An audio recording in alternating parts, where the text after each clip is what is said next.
Well, as you see there, Captain Umar is back with us this morning. Captain Ali Umar is a former army officer and the CEO of Gold, Water and River Sand. Good morning. Thank you for coming on this morning. Good morning. Well, I haven't seen where we are. There's, of course, lots of expectations. Everybody wants a solution to all that is going on about the insecurity challenge. So from your position, looking at, from what you have seen now, what's your assessment of how we're approaching this matter this time? There's been a slight difference in the approach. And that difference is clear, simple. We have the might, we have the capacity, and we also have the will to enter our security threat options as they abound and make a statement. And having made the statement, it is now up to them to come to the table or not to come to the table. However, having shown that might, having shown that will, that capacity, as you saw in Marte was taken and within 72 hours it was back. And how did we achieve that? The same forces, the same people. You saw a difference in how things were done. The chief went there and explicitly said what had to be done. That was the deliverable. He gave a timeline. And there was what we call a concentration of efforts. You saw air-to-ground liaison. And there it was. It was done. Result. So basically where our quandary lies is with our politicians. Our politicians tend to want to go to heaven, but then they don't want to die. We cannot indulge criminals with negotiations all the time. We don't have the resources to keep doling out millions in hundreds to itinerants and outlaws. So how do we do it? How do we combine force, brute force and soft force, and come to a fruitful solution? It's simple. A former American president once says, to negotiate, you must do so from a position of strength. And to do so from a position of strength, you must go to the negotiation table with a small voice, but you carry a big stick. So basically, the army itself is subject to civil authority.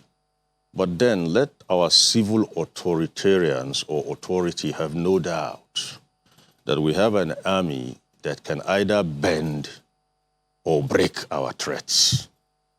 It's now left for our threats to read in between the lines and exploit and make use of what the state governors and the forums are trying to do to ameliorate the harsh socioeconomic environments that tend to push people to these extreme options of crime. In other words, that singular action of Marte, and then with what we've seen by the political actors may just be sending conflicting signals. So how, still talking about the how now, how do you suggest we further reconcile that action in Marte? Because if the CNC, since we have new service chiefs, do they need any telling to continue from where they've left off, routing criminals, terrorists, who at least some governors have said, these are terrorists who have infiltrated different parts of the country? Shouldn't they approach it in the same manner? Whether they're terrorists, bandits, herders, one single line of what I call similitude they share is they're dangerous. They're dangerous to whoever they come across, party, tribe, religion, regardless. Now, you have to understand something. What you see the president saying is not unusual. For the average Nigerian out there to understand, I'll use a very, very mild analogy. Way back when I was young, I step out of line and my dad wants to eat me up. Then my mom comes up and says, you know what, you don't kill my son. But that does not mean my mom supported me. I learned my lesson knowing that there is that big dad who is ready to eat me up. So if the president wants to eat them up, it's not out of place. And if the governors are saying, Your Excellency, just leash the dogs a bit, the army, let's see what can be done this way, it's also not out of place. So it's left for those in that ugly business to read between the lines. Marte proved the point. We can do it. Regardless what anybody thinks, the state has to be reckoned with. Unfortunately, or conversely rather, if you look at the dynamics of these bandits and militants and insurgents, they have no reckoning for president, governor, professor, doctor. That's not what commands attention in their world. In the underworld, in the jungle, it's about brute force. Their leaders are not revered and feared because they were elected. They muscle their way even amongst their followers. If you want to understand it, go into the area boy community around Lagos, and you find out that their prominent head is not the head because he has degrees. He's the head because he's feared. The day a more gruesome one comes up, he'll knock him off and go. So the only language that you can use to actually register superiority with these people is equal or superior force. When you have cleared every doubt of theirs that you are up to it, then you can now come and say, let's negotiate. That's when you go to the negotiation table speaking with a small voice, but carrying a big stick, not before. Right now, what we do is they seem to actually hold the bargaining chip whenever we negotiate. And if you continue to do that, it goes from negotiation to indulgence. We are not negotiating, we just indulge in them.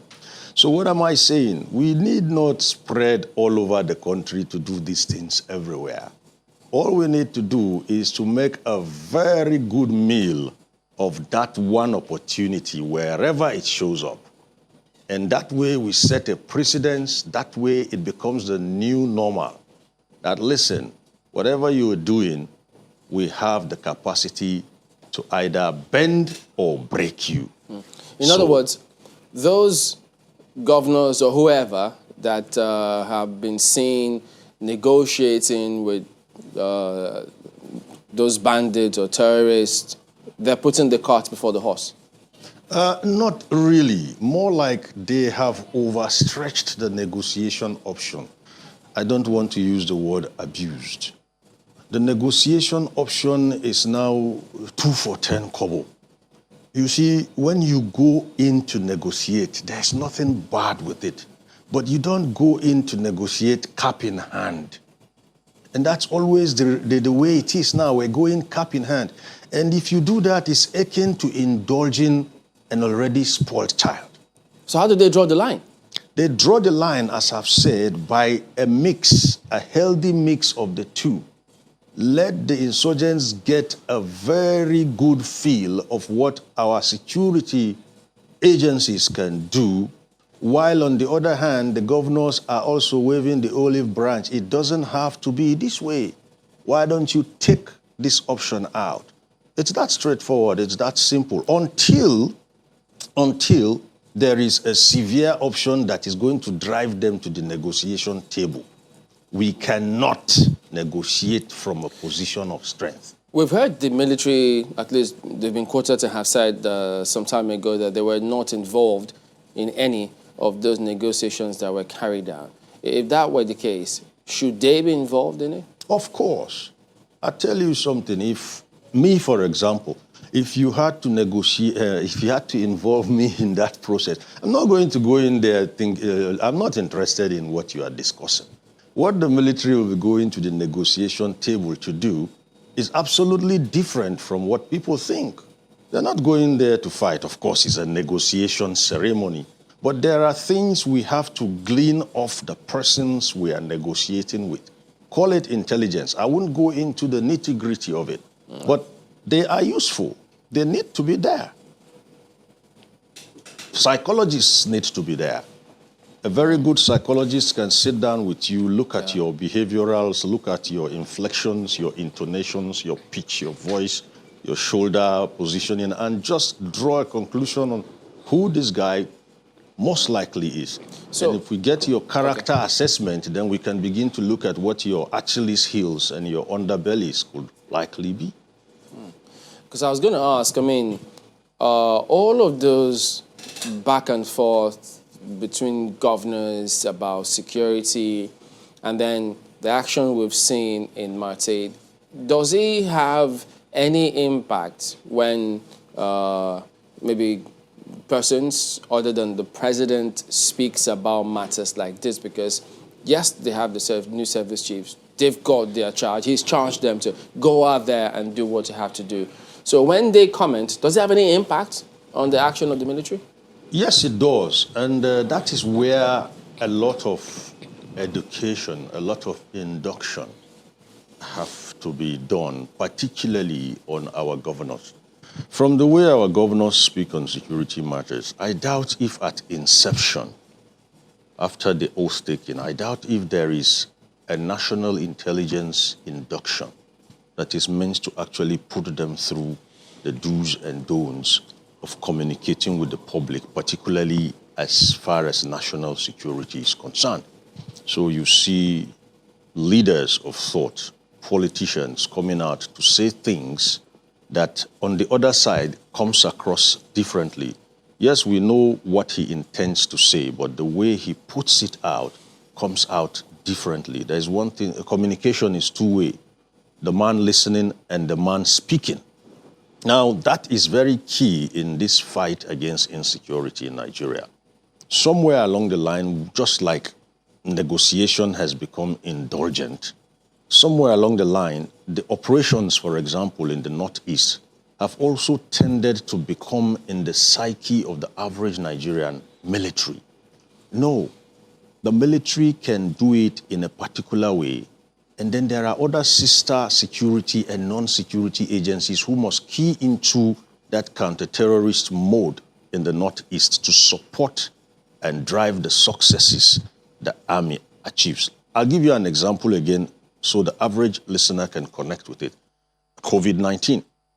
COVID-19 started, and over a period of time, through last year up to date, you've seen society key in from their different levels to drive the successes of ensuring we are safe. Schools, churches, leaders, you mention it. Everybody is playing a role, even corporate brands. Everybody is actually buying into driving the successes from their own different angles.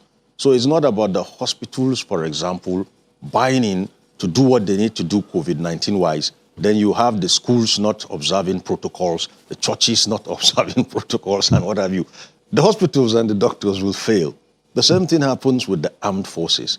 While the armed forces are holding the military angle of it, other sister security agencies also have a blueprint. There must be a blueprint. In northeastern Nigeria, counterinsurgency mode, this is what you must do. They should also be encouraged to say, how do you see yourself driving our successes?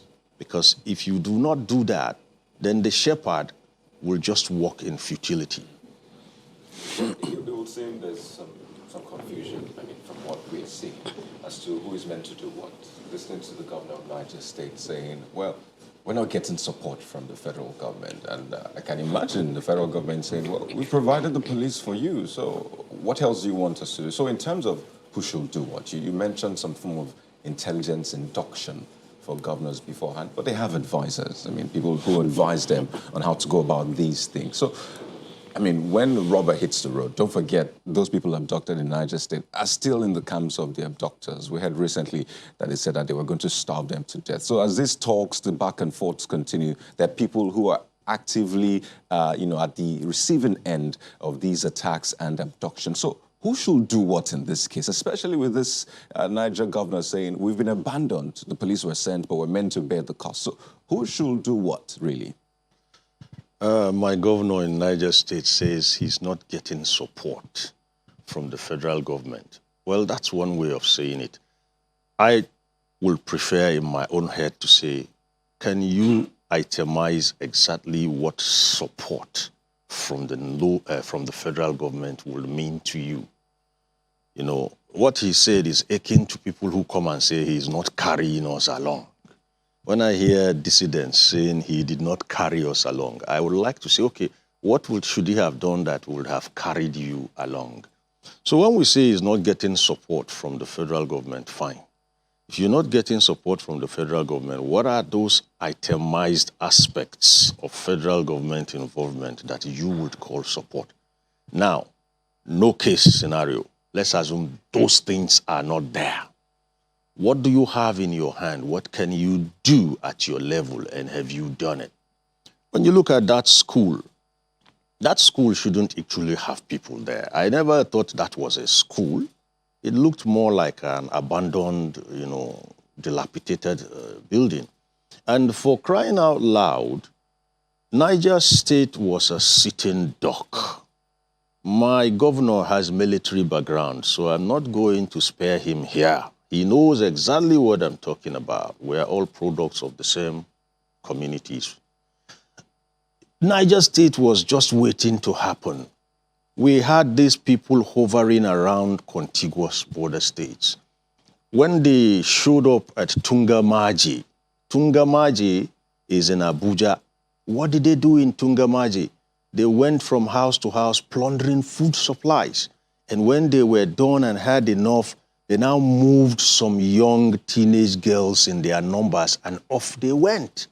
When you see these people behave like that, from my position, that act simply tells you they are preparing to camp. That's what they need the girls for, to meet all those offices of nature that all of us know, and to also have them cook for them. So where would they camp? They want to camp somewhere proximate to the FCT. Probably they want to be coming in to harass people in the FCT and moving. So that was, Tungamaji was a warning order for the governor. Fine, if the federal government suddenly drops off radar, fine. What are you doing within your own enclave about it? Now let's talk about all these public schools that seem to be so discrepant that they cannot but become targets or soft targets. Let me take you back to the United States in the 40s, shortly after the economic depression of sorry, my dates are failing me. But in the 30s, America had an economic recession, and that affected everywhere, including schools. And what did the government do? The government did what we did in Nigeria in 2005.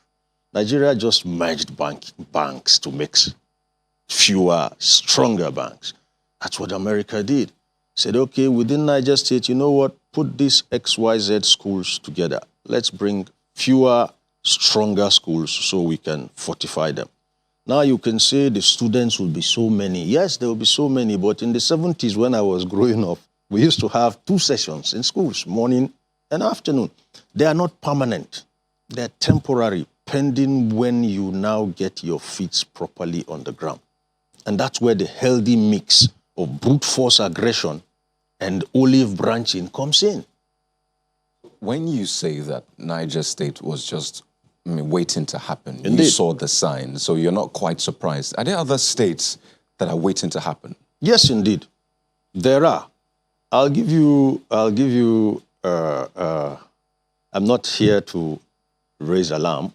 We're all in a state of dire insecurity. So if you look at what is happening in Niger State right now, and you look at Tungamaji, and you just take a map of Nigeria, you discover that Niger, Kogi, Nasarawa are actually 3 places where these people will want to look at.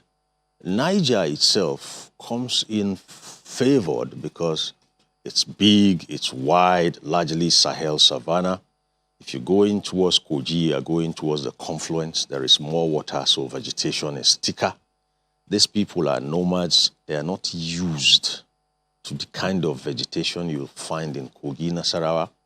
They are nomads. They may not blend easily with the kind of people you find in Kogi, Nasarawa. So Niger State was tactically and also, if I want to say strategically, just feasible. Now, while we are saying this, the governors who tend to be arguing with each other about the nature, the form, the persona, and what have you, of these situations, will do a good thing to just form a shadow, I don't know what to call it. Is it a shadow group? People have to sit down and think like the threat for you.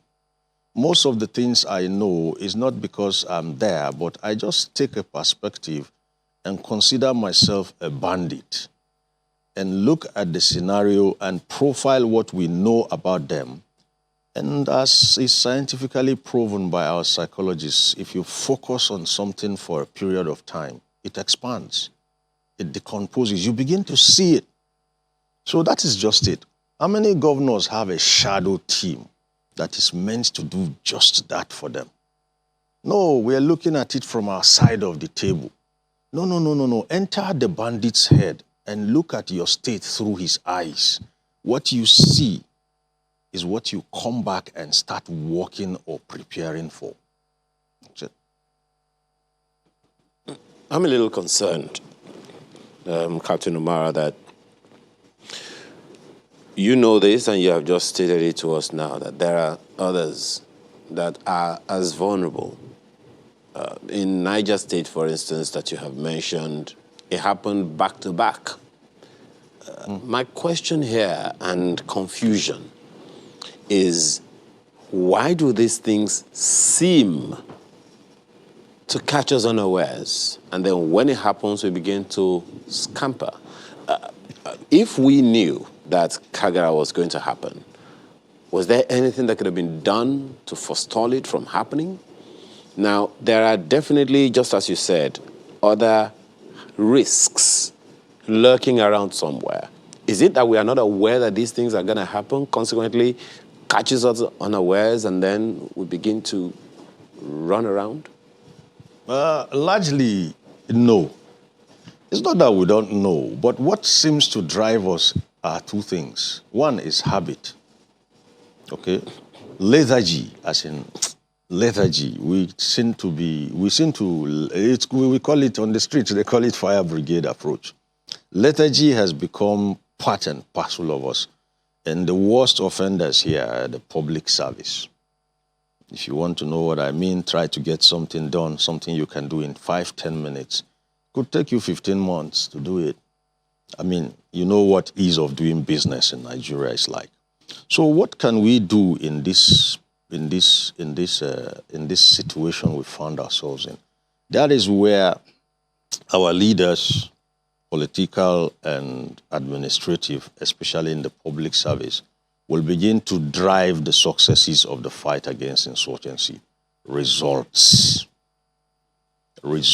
You saw what happened in Marte. It's a microcosm of what can happen in all aspects and ramifications of our existence as Nigerians, whether military, civilian, or what have you. You saw the chieftain come out and tell his people, I'm here for this purpose, I have this time frame to deliver, and these are the resources on ground. Let's do it. What forestalls that before is, again, what we used to call nothing will happen syndrome. And indeed, nothing happens. So people take cue from the body language of the lead. And the Chief of Army Staff, as I know him way back from when I was a junior officer, is not the kind of person you want to do that with. He has a lot of fire in his tummy. Right from when we were junior officers, we know those of them we don't cross lines with. He cannot afford the luxury of indulging you. That's not to say he doesn't motivate you. He does, but you got to earn his motivation. It's not free of charge. So you saw what happened, and he didn't just go there. He went in with them. The service chiefs good enough now are cosmates. And one thing about cosmates is we can look ourselves in the eye, we argue and disagree, and still remain cosmates. Now, what I'm trying to say is all over Nigeria, there is this force multiplier in what I want to call physical and active applied motivation. It takes nothing from anybody. It doesn't have to be a soldier. It could be a commissioner. It could be anybody. How many of them do you see coming down to square zero to say, what's happening here? Let's go and do something that. No. Everybody sits in his hallowed office and issues verbiages. If you do that, people are going to slip off on your assignments. You must do follow-up. You must ask for feedback. And that's the way you lead people. And believe you me, Marte can actually become that prototype, not only for the armed forces, but for everybody. How do we drive the successes? How do we sustain or maintain the momentum so we don't end up getting one and 3-4 months down the line we have to come back and get, get what we got? Shouldn't be that way. Well, that should be a food for thought, and perhaps everyone needs to focus on that so that we can achieve such results in different other parts of the country moving forward. Thank you very much indeed for your perspectives this morning, Captain Ali Omar, former Army officer and CEO of Goldwater and Sands. Always a pleasure having you around. Thank you. Good morning.